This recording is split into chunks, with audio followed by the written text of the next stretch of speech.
மிக புகழ்பெற்ற, கடுமையான போட்டி மற்றும் உயர்கல்வி தரத்திற்காக அறியப்பட்ட ஒரு கல்லூரியில் தான்யா என்ற மாணவி இருந்தாள். அவர் புத்திசாலி மற்றும் உறுதியானவர், எப்போதும் தன்னைத்தானே நம்பி முன்னேறுவதை விரும்பினார். ஆனால், அவர் சேர்ந்து கொண்ட கணித பாடம் மிகப்பெரிய சவாலாக மாறியது. திறமையாக சாகஸ்ட் வேண்டிய அழுத்தம், ஒரு கரும் மேகமாக அவர் மீது மிதந்தது. தோல்வியடைந்த ஒவ்வொரு தேர்வும் அவரது நம்பிக்கையை சிதறடித்தது.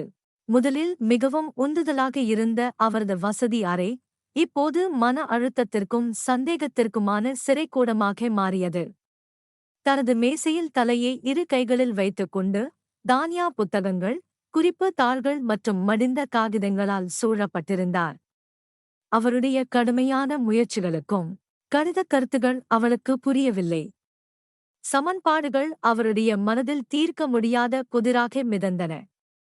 இதனால் அவர் தோல்வியடைந்தவர் போல உணர்ந்தார். தான்யாவின் மாற்றத்தை அவரது நண்பர்கள் கவனித்தனர். ஒருபோதும் சந்தோஷமாக இருந்த தான்யா மௌனமாகவும் ஒதுங்கியவராகவும் மாறினார். ஒரு நாள் மதிய உணவின் போது கல்லூரி உணவகத்தில் தான்யாவின் நண்பர்கள் அவளுடன் கூடி அமர்ந்தனர். தான்யா, நீ இந்த சவாலுக்கு ஒற்றை நிலையில் மோத வேண்டியதில்லை என்றார் அவளது நெருங்கிய தோழி பிரியா. எங்களின் குழு வகுப்பில் சேர்ந்து கொள். எங்களது டைகிராம்கள் மூலமாக படிப்பது பெரும் மாற்றத்தை கொடுத்துள்ளது.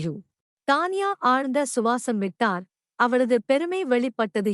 நன்றி, பிரியா. ஆனால் நான் என்னுடைய பிரச்சினைகளை எப்போதும் எனது தனியாக தீர்த்துக் கொண்டிருக்கிறேன். நான் சரி செய்வேன் என்றார் அவர், தன்னம்பிக்கையுடன் நடிக்க முயற்சிக்கையில். அந்த வாரங்கள் கடந்தபோது தான்யாவின் பிரச்சினைகள் அதிகரித்தது. இன்னும் ஒரு குறைவான மதிப்பெண்ணைக் கொண்ட தேர்வின் முடிவைப் பார்த்து அவள் முற்றிலும் துவண்டு போனார். நான் புத்திசாலியா இல்லையா? நான் எப்போதாவது வெற்றி பெறுவேனா என்று சிந்தித்தார்.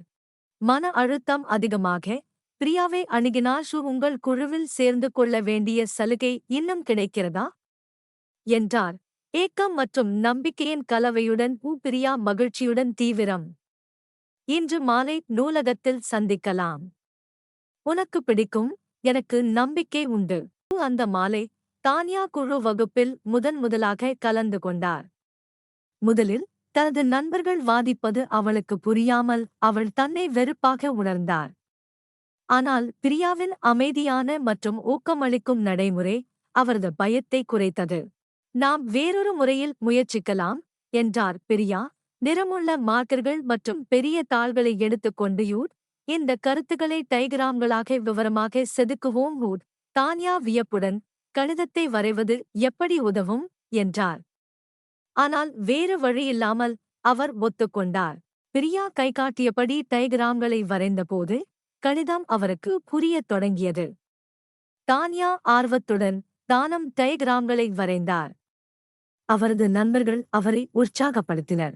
3வது வாரத்துக்குள் தான்யா குழு அமர்வில் கலந்து கொண்டு விவாதங்களில் உறுதியாக பங்கேற்கத் தொடங்கினார். அவரது நம்பிக்கையும் படிப்பின் மேல் ஆர்வமும் உயர் மட்டத்திற்கு சென்றது.